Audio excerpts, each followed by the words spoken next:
大家好，是小鹅。今天我们用葡萄来分享好吃的。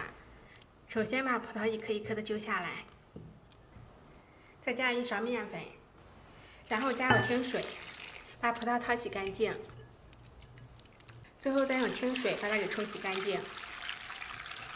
葡萄边缘轻轻的切上一小刀，然后用手一挤，葡萄就可以完整的出来了。葡萄剥好之后，我们用保鲜膜密封起来，放入冰箱冷藏保存。葡萄皮不要扔，直接倒入锅里。然后呢，再加入5碗清水，大火烧开之后呢，我们转小火，再煮2分钟。煮好之后呢，我们关火，把葡萄皮给捞出来。然后呢，我们准备150克豌豆淀粉，加入50克粘米粉，也就是大米粉，增加它的韧性。这是整整1碗，我们倒入碗中，再加入1碗清水，是250克，搅拌成没有颗粒的糊状。再加入2勺煮葡萄的水，这样调一个生熟浆之后不容易结块。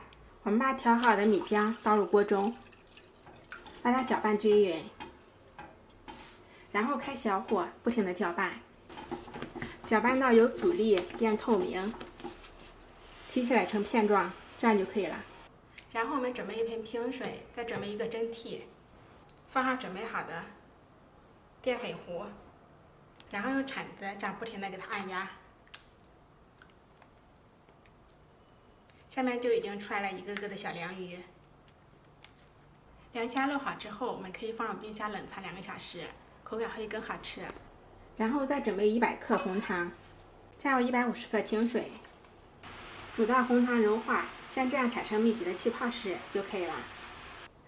倒入碗中，放凉之后冷藏备用。再搅一点喜欢吃的干果碎，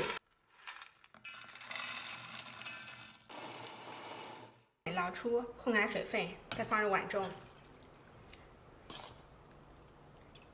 1碗淀粉我们可以做出5碗，我们上面再放上葡萄，再淋上一些糖浆，再放上一些花生碎。喜欢喝汤呢，我们还可以再加上一些冰水。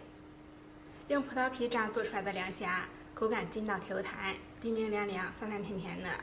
大热天来上1碗，不用提多舒服了。做法也非常的简单，喜欢就试一下吧。